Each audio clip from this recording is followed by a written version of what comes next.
Hello, class. I hope you're all doing well.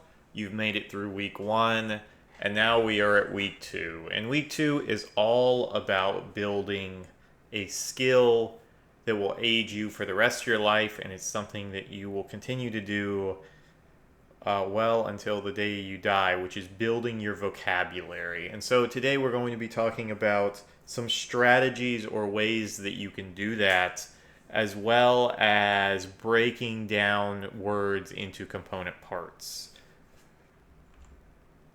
Now, all of that being said, our goal here is that your vocabulary acquisition, that is, you learning new words, will help in not only your writing, but also your speaking and comprehension as well. So we tend to break down language acquisition into four components: listening, reading, speaking, and writing. And I know that several of you are recent graduates of high school. And so if the English language rather, was not your native language, then some of you went through a program to support your English language acquisition. And one of the tests that you have to take to measure that acquisition is known as the TELPAS. And they also, so the state of Texas also breaks down language into listening, reading, speaking, and writing, and TELPAS assesses each of those four categories.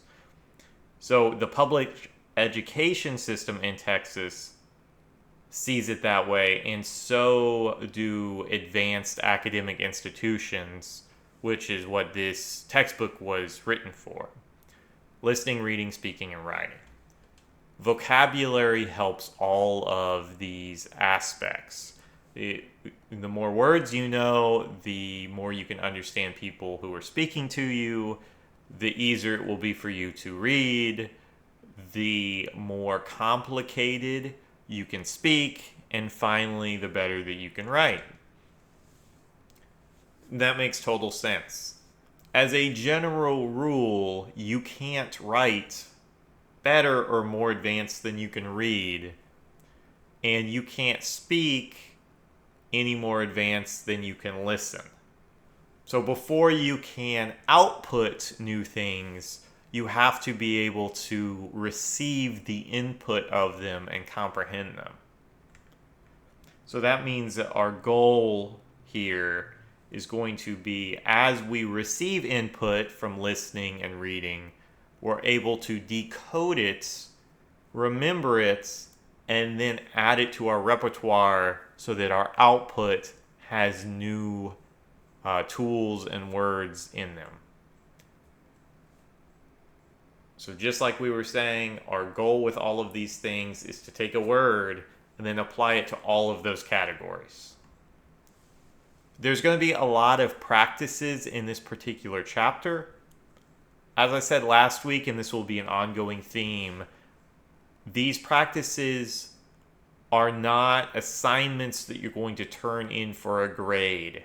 However, I highly recommend that you do them because they will give you tools, especially this week, of useful things that you can use throughout your life.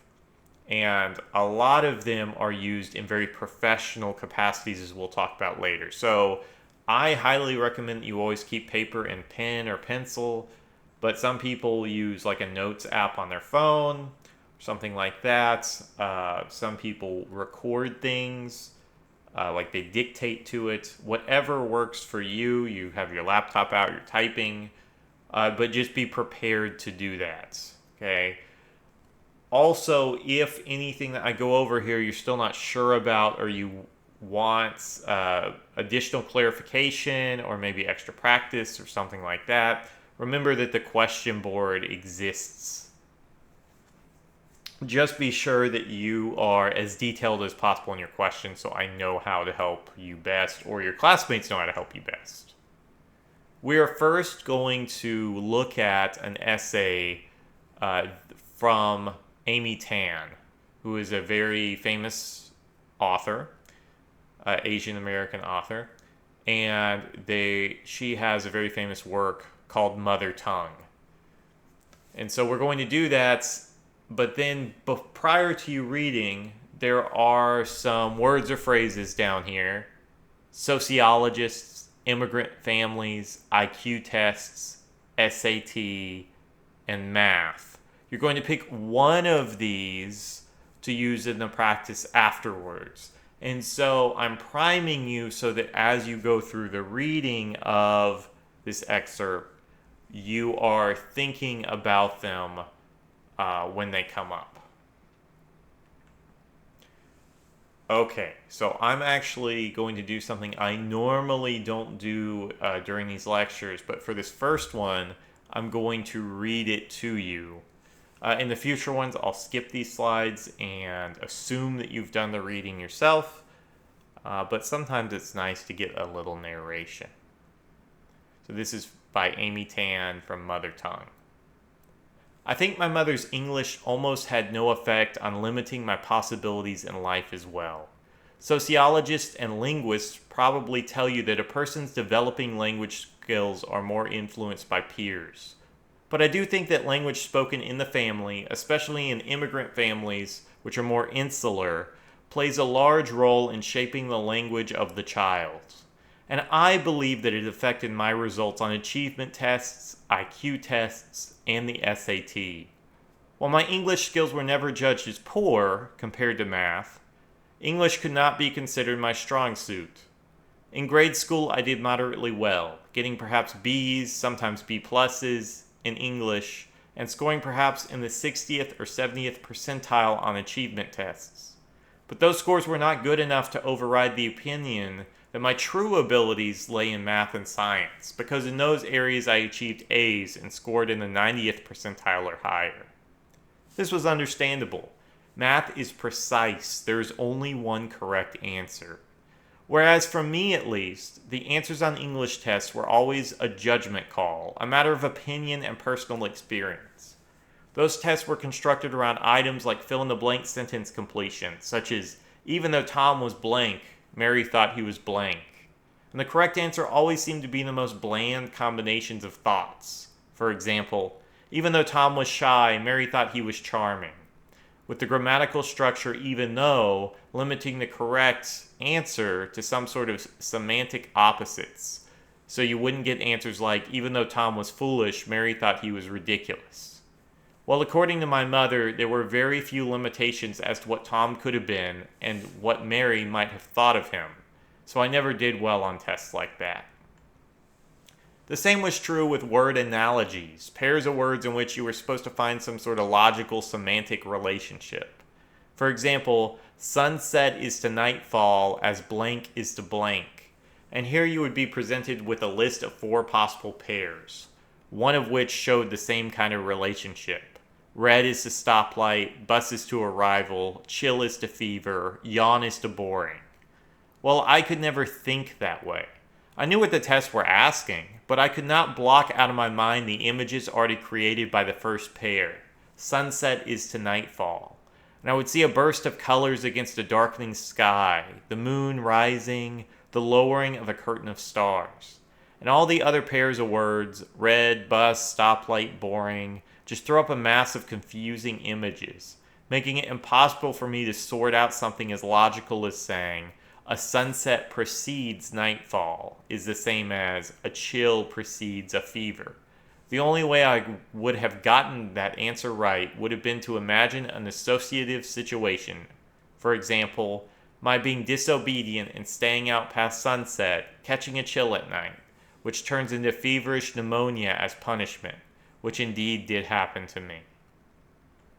Alright, so Amy Tan, interesting little excerpt there about language and learning language, and maybe how tests didn't reflect her true understanding of English. Consider the fact that she ended up publishing many works as a writer, even though in school she saw herself as being better at math and science. Remember, I asked you before, to pick one of these words. And now that we've gone through that, on your piece of paper, you're going to write down 5 things that you know about it, just associations. And the reading that we just went through will probably influence the direction that these take. But still, it's just to see kind of, you said that you knew what it was. Can you describe 5 things about it?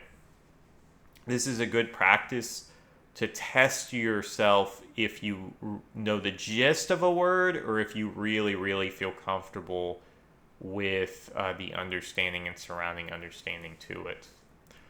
Also, as a small side note, as we go through the textbook and works and we're reading and talking and everything else, there are words that should pop out to you that maybe you were not familiar with.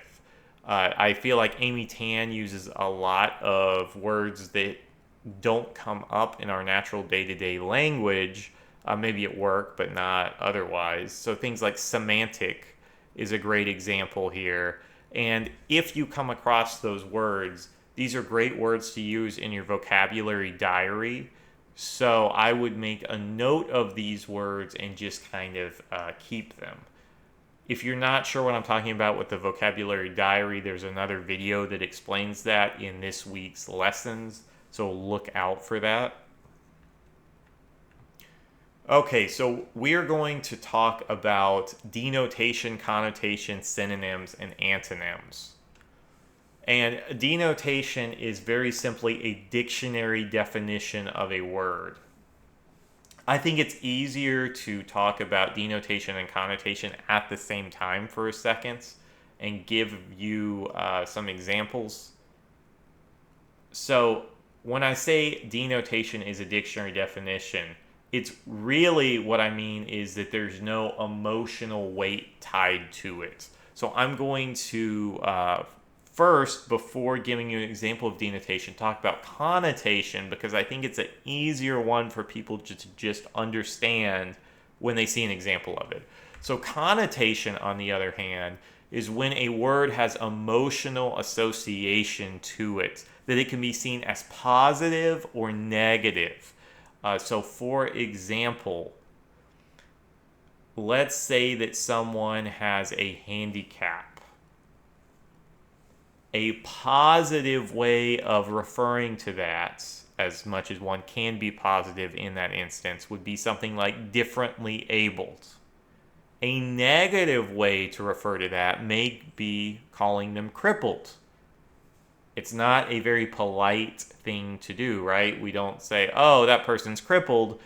If we're trying to be socially polite about it, we would say that they're differently abled. But if we're just trying to state it as a fact, as a definition, we would say that that person has a handicap. The handicap would be the denotation, that it's supposed to be just the dry definition of the word. Whereas the differently abled or the crippled is going to be the connotation, where we have some sort of feeling behind it. Another example for you for positive and negative connotations is, let's say that we have a cheeseburger and we're describing the cheeseburger. On one hand, if we said, that's a juicy cheeseburger, then that has a positive connotation. But if you stop for a second and you ask yourself, what's the quote-unquote juice of that cheeseburger?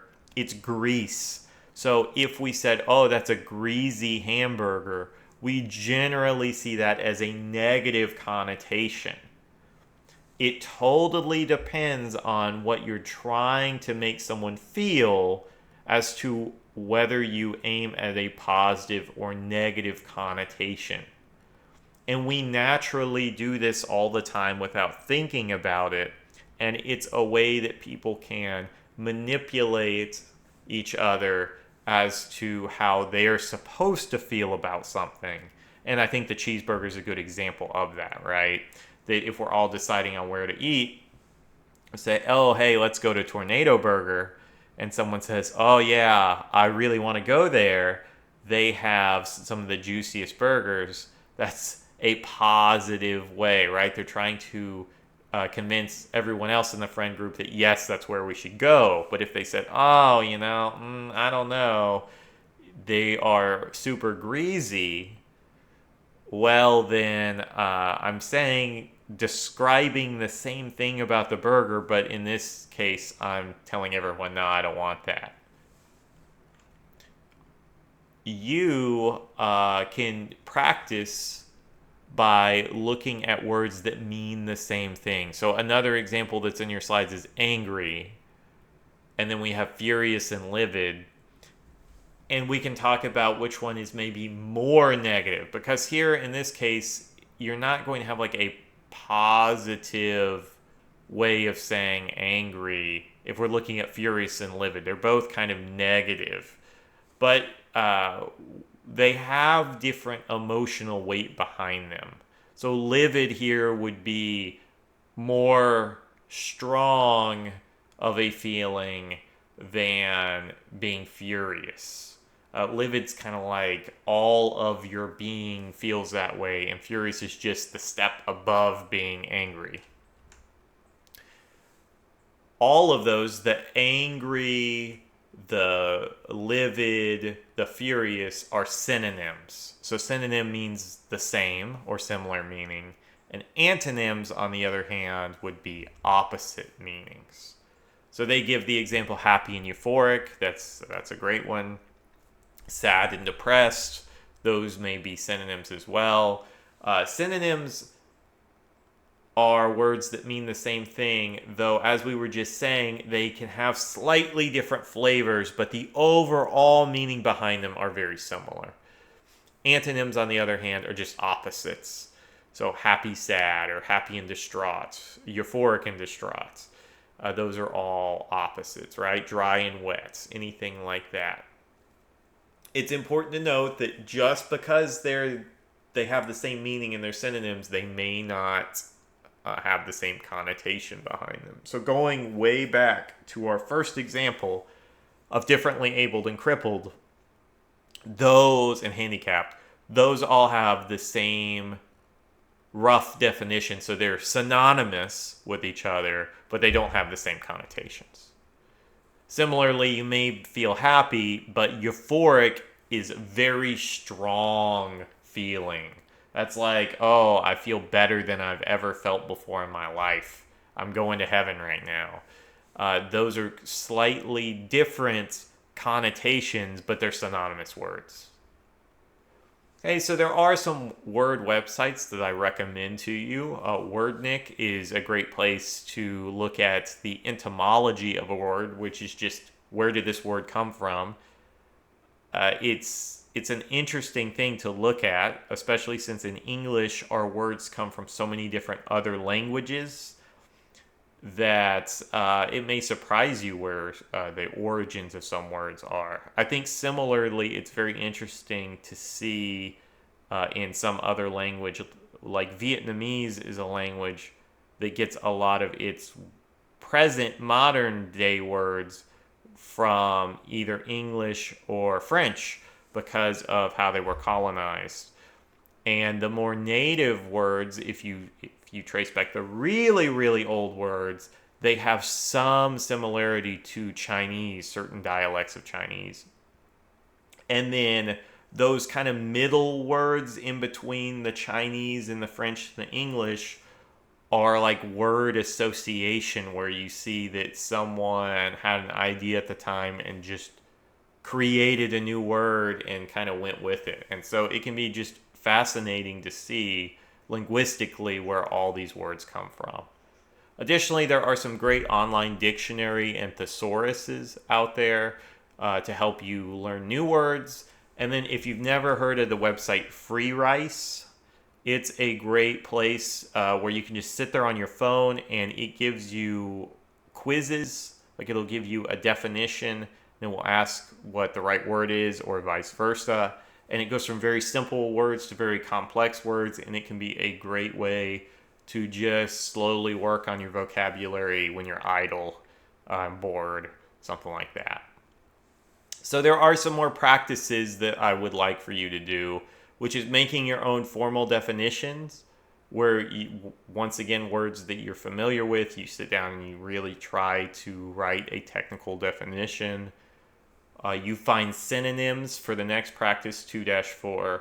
You find synonyms and you kind of start to tease out what the differences of them are. Like they may mean the same thing, but as we were talking about before, they can be different in maybe their strength or perception. And then finally, when you're talking about synonyms and antonyms, pairing the idea of positive and negative connotation with them. So I want you to do all three of these practices, but I'm actually not going to stop and just have a long pause in the video. So I encourage you to pause the video and then come back. Now, I already kind of mentioned some ways to find new words. I think that it's very, very important. As you read, when you come across a word you don't know, it's important for you to have a strategy behind how you're going to tackle that word. And a lot of words we can glean the meaning of through context, which is using the words around them to give you some added information so that you can guess at the definition. Oftentimes, a good author will kind of know where sentences need support and will provide context there. So there's an example from page 41, and it says, as they stood on the shore, they thought the portage looked daunting, but it had to be completed before the journey could continue.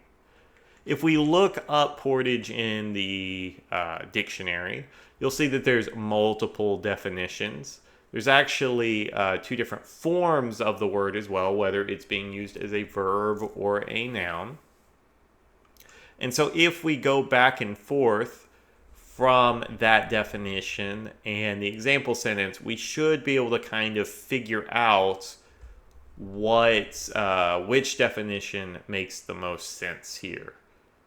And then from that, we can add something to kind of our brain, and we have learned a new word.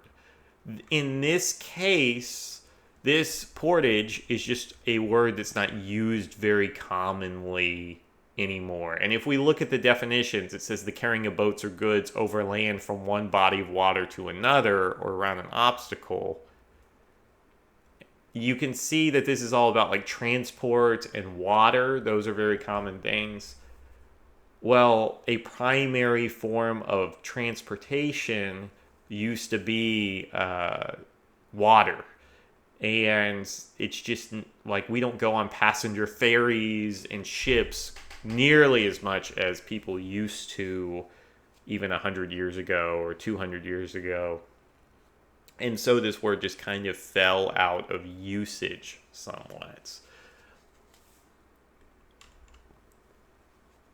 Why should you use a thesaurus? So I mentioned it earlier, but thesauruses are simply like dictionaries, but they only give synonyms to them. And I think that they're actually more useful in a lot of cases for figuring out what a word means. Because sometimes you open up the dictionary and you look at a definition and it can be very technical and it doesn't really leave you with an understanding of what the word means.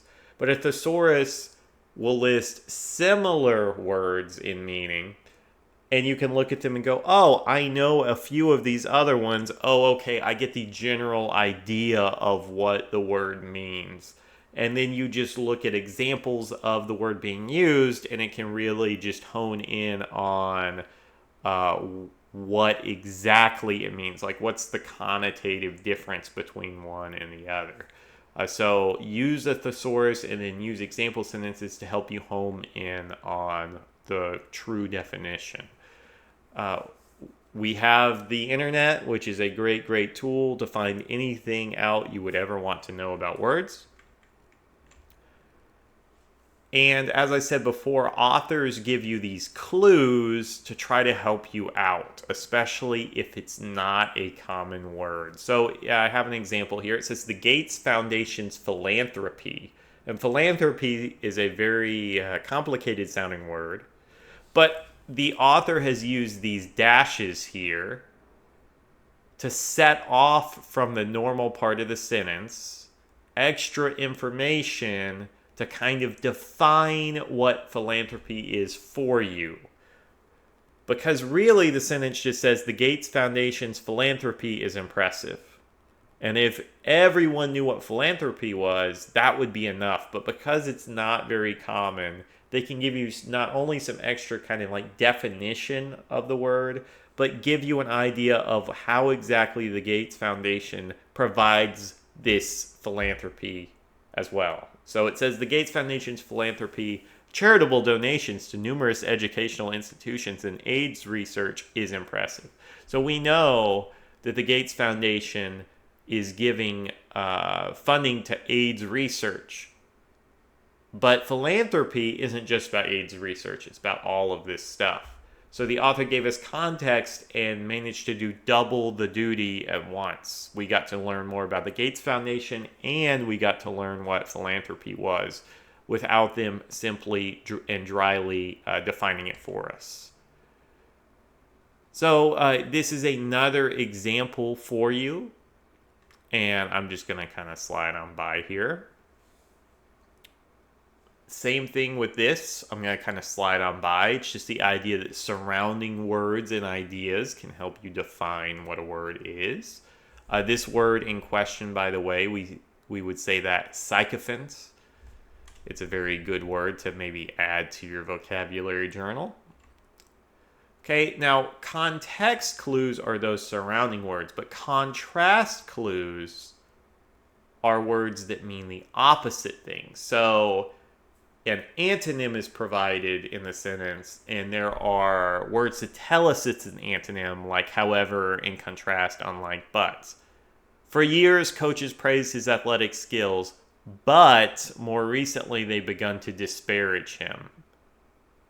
So we know that they used to think highly of him, and then this but tells us that we're looking at the opposite. So if they used to like him, we know that they now dislike him.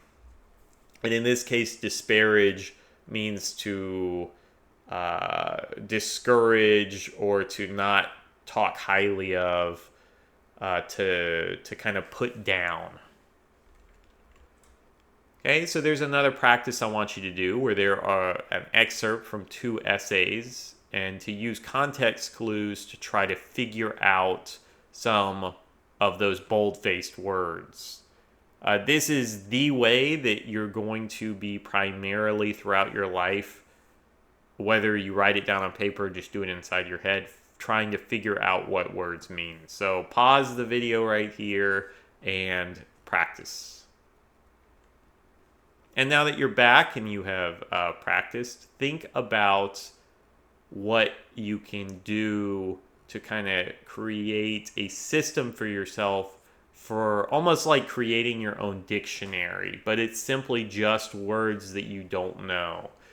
As an English teacher, there's a lot of different ways that are suggested and supported by evidence to use, and a lot of the ones that we're going to be going over right now are very similar to the Frayer model. And the Frayer model just really says, hey, you're going to have the word, and you're going to say like a definition for it. And that definition may just be a similar word like a synonym. And then you're going to provide some sort of image to associate with the word. So we are adults, and the Frayer model is really aimed at primary and secondary school, and this is a little bit above that. So I would recommend that you add a tiny bit of more information, like the part of speech. So is it a noun, verb, adjective, whatever? Where does it come from? Because if it's Greek or Latin, that can give you some additional information. What's the definition? And then what's a synonym and an antonym? So what's something that means the same thing and something that means opposite of it, if it's possible to provide one. Sometimes words don't really have an antonym to them. Like, for example, if I didn't know what the word dream means in terms of a noun. So, like a verb, I'm dreaming, like I'm asleep. A synonym for the verb may be sleeping, and an antonym may be awake. But if I'm talking about a dream as a noun, a thing, I had a dream last night, you may be able to find a synonym like a vision or something like that. But there's not really a good antonym to that. And so I just want to kind of preface this by letting you know that not all of these things may be used for certain particular words. Okay, so let's practice this now. You're going to do that and fill out those particular things for the word eloquence. And you're going to pause the video and try that out. And now that you're back, we're going to talk about something called mnemonics. So the Freyer model that we were just kind of doing is a good way of writing it down. But let's say that you as a college student have a test and you need to remember a bunch of vocabulary for the test. You are going to probably deploy some type of mnemonic device. If you're wanting to go in the medical field, I know that some people in our discussion board were talking about wanting to be like a dental hygienist or something to do with radiology, or maybe you want to become a nurse or a doctor. You will use mnemonics in trying to remember all of the vocabulary that you have to acquire. And mnemonics are rhymes or memorable phrases that help you kind of like work out what everything is. So when you were going through school and you were learning about commas, you may have learned fanboys. And it's what are all the conjunctions that you put commas with? And that's for, and, no, nor, but, or, yet, and so. Okay, so if you just ask me what are all the conjunctions that you use with commas, I may not be able to remember them all. But if you ask me and I use my mnemonic device, I can say, oh, that's fanboys, and I can go through each letter because it's easy to remember how to spell fanboys and figure out the associating word. So, fanboys, F, for, and so on. I have another example for you that has stuck with me. So I was reading a book one time, and it was a book about someone who had gone through medical school, and he's talking about going through and having to learn all of this information, all of these words, and how they did it. And he said that funny phrases were super, super common. And so there's one I actually remember just from reading this book, and it stuck out to me. And it's "the zebra bit my chin." And it's the way that they use to remember 5 terminal branches of a facial nerve. So this is getting into like the nitty gritty of anatomy and think of all the parts in our body. And the 5 terminal branches are temporal, zygomatic, buccal, marginal, mandibular, and cervical. Okay, those are really hard to remember. Temporal, zygomatic, buccal, marginal, mandibular, cervical. But just like fanboys, if I remember "the zebra bit my chin," I can work it out from there. I really, really recommend for your other courses that if you're having a hard time remembering all of the different parts of something, you use a mnemonic device. Also, just like you did for your note card that you made, that you provide some kind of image, because it's easier to remember an image. So that when someone says a word like effervescence, instead of your mind being blank, you can immediately pull up that image in your mind and see. So like effervescent has all the little bubbles in water or some kind of liquid. And if you've ever had champagne and you've watched all the little bubbles coming up, That is a great mental image to use for that. And now, whenever you hear the word effervescent, you're like, oh yeah, the champagne. Oh yeah, I know exactly what that word means. Okay, we're going to practice this. So I have provided you 6 different words: pyrotechnics, vocational, ego, referendum, sequence, introspection.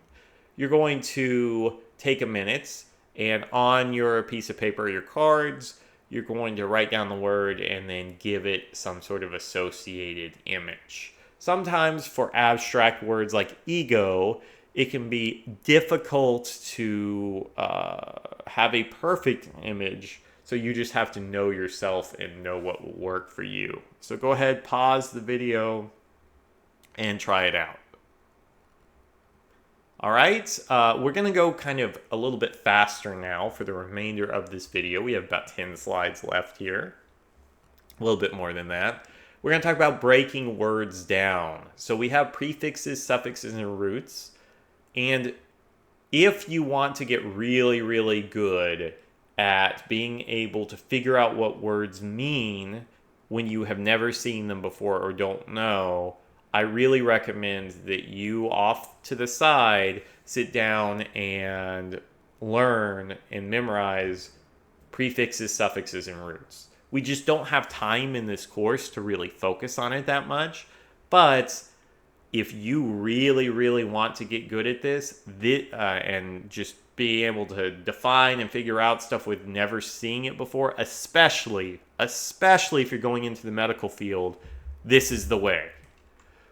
So photosynthesis, maybe you remember this from biology, where it's what plants use to use the energy from the sunlight to create carbohydrates. Well, we can figure out what this means by breaking down the word. So photo means light, and synthesis means putting together. And so even if I've never seen photosynthesis before, I know that light is causing something to come together here. There are some common root words, and you've probably seen a lot of these, and you could probably, if you really started teasing it out, figure out what they meant. Like, for example, bio, if you're thinking about biology and what that means. Oh, it's a study of life. Oh, okay. Or if we're talking about fawn, and you think about words like phone, phoneme, things like that, they all have to do with sound. If you think about psych, psychology, the mind, and so on. So you're going to take some of these common roots and you're going to see if you can kind of come up with what you think that they mean, and then you're going to look up the word and see how close you got. So once again, pause the video, work on this, and then come back. And now, just to briefly go over prefixes versus suffix. Prefix, pre means before. It's things that you attach to the beginnings of words to change the meaning of it. So like contradict, contra means against, dict means to speak, so contradict means to speak against. And then there's some common ones for you. And you're going to do this kind of the same thing here as before, where you're activating your prior knowledge. You're going to pick some of the prefixes and you're just going to list as many words as you already know that use them, that you can think of. And you may be surprised about just how many you know. Suffixes, on the other hand, are just like prefixes, but they come at the end. So a very, very common one would be tion. So education. And we say that usually shun. It changes the meaning of the word or the part of speech. So in this case, we're changing from a verb, educate, to a noun, education. Prefixes and suffixes are not words on their own. They are parts of words. There are some common ones for you. And just like before, there's some right there. See how many words that you already know for these. Okay, I mentioned it before, but really, really, really, when you read, one of your goals should be learning from your reading.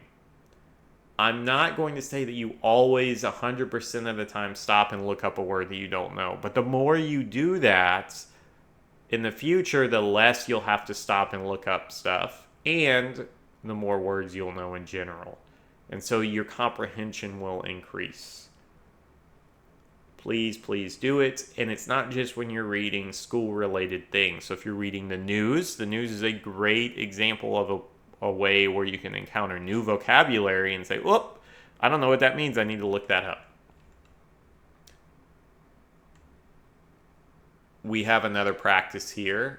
And some of these words you probably already know, like standardized and ultimate.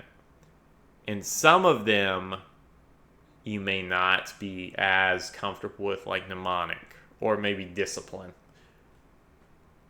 Use context clues from those to practice putting it in a new entire sentence. It sometimes will be easy for you and it sometimes will be more difficult for you. But the goal of your sentence is that you can figure out what the word means by the surrounding sentence. And by the way, you're going to be doing this in your vocabulary diaries anyway. So here, if you do this, that's 6 words that you can use in your vocabulary diary. And you've already done the sentence part of it. So hint, hint. Speaking of your vocabulary diary, I have all of the instructions in there for you, so I advise you after this video to go in there and look at it.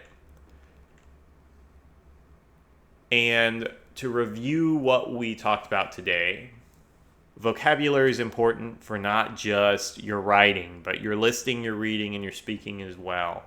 And that means that if you really know a word, you can use it in all of those ways. You can hear it, you can read it, you can speak it, and you can write it with confidence. There's a lot of resources out there. The internet is a great thing to be able to understand or acquire new words. But you need to have a strategy on your own, whether it's a pneumatic device or whether it's using those note cards or a Frayer model or something, so that those words stick with you. And they are really tested and helpful ways of acquiring new language. Build it to be a habit for you, and it will be something that will help you the rest of your life. This is the end of this week's slides. I'm going to just leave off on today by saying that you have several grammar quizzes, and for those, you're not going to get a lecture like this. However, if you need extra support on those, then I'm more than happy to help. I'm going to give you an example of a great question I've been asked in the past and would be perfect to ask in the, if you have any questions, discussion board. And so I didn't know this for a long time when I was like in high school, and it was only when I was an adult and asked. I know that I had heard several times who and whom.